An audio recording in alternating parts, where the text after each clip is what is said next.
इतना बहुमूल्य समय निकाल करके इस जिला के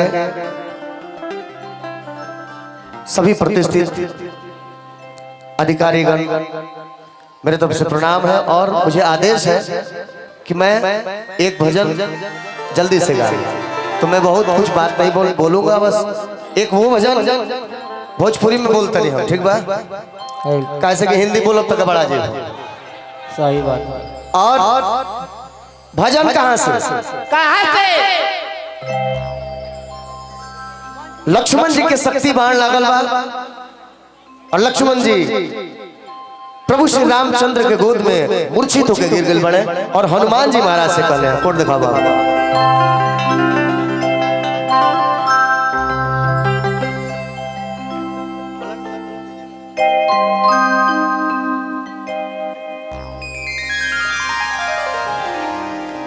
लाली जी उगी है किरनिया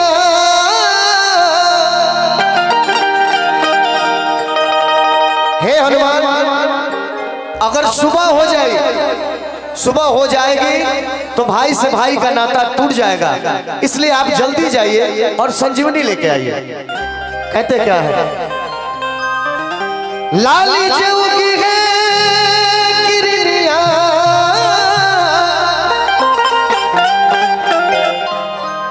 टूट जाई भाई से सनेहिया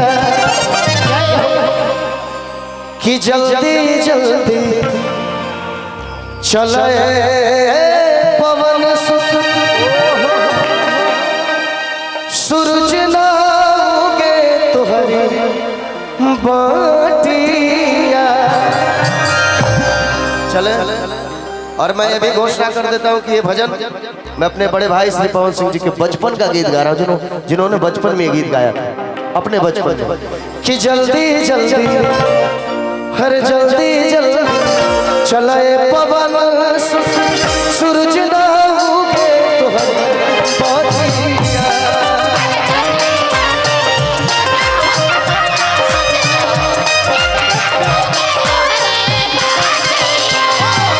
जल्दी जल्दी चले पवन सूरज ना उगे तुहरी बाटिया।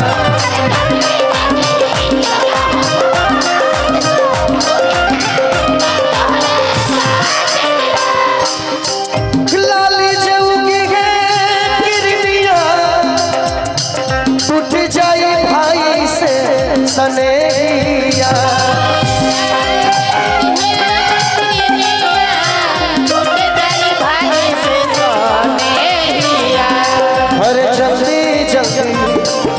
जल्दी जल्दी चले पवन सूरज ना उगे तुहरी बाटिया।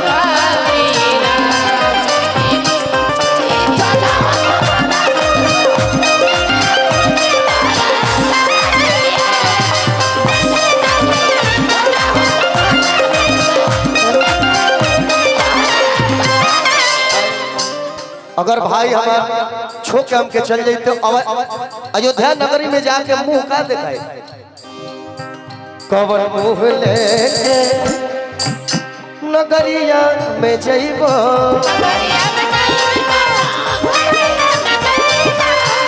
हाल जब पूछी है भरत का बतइबो।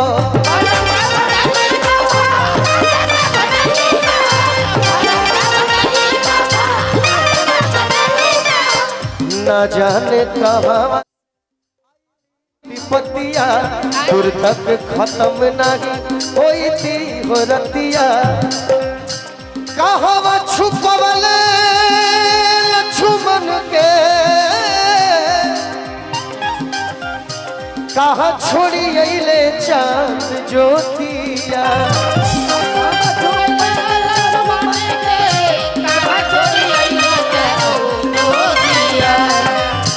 कहाँ छुपवले लक्ष्मण के कहाँ छोड़ी अइले चांद ज्योतिया जल्दी जल्दी हर जल्दी जल्दी चले पवन सुत सूरज दाऊगे तुहरी पार्टी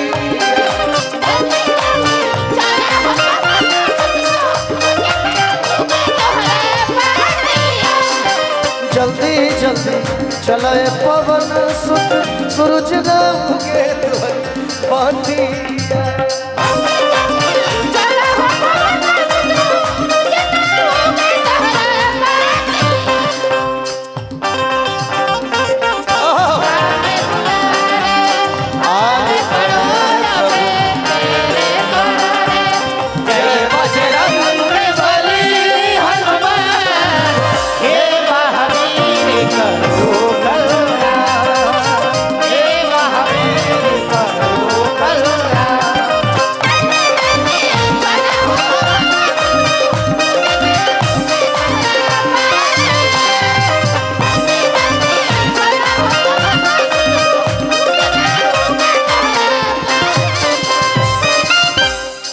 अंतिम भाव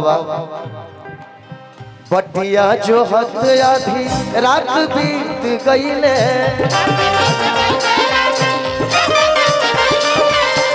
लेके संजीवन हनुमान नाही अइले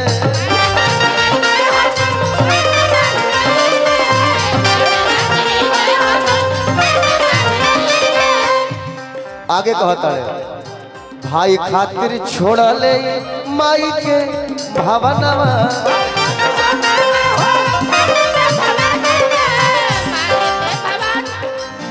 रहब हम साथे सेवा करब चरणवा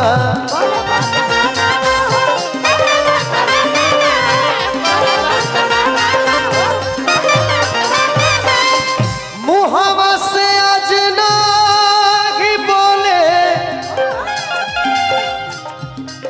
और बंद कई देले दोनों आँखिया कि जल्दी जल्दी हर जल्दी जल्दी चलाए पवन सुत सूरज ना उगे तुम्हारी पार्टी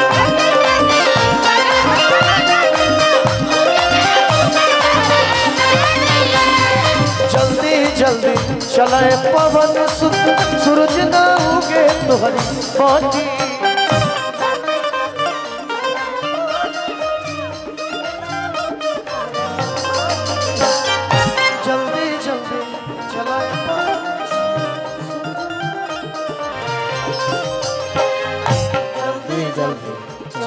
पवन सुत सूरज ना उगे तो अरे जल्दी जल्दी चले पवन सुत सूरज ना उगे तुम्हारी चलो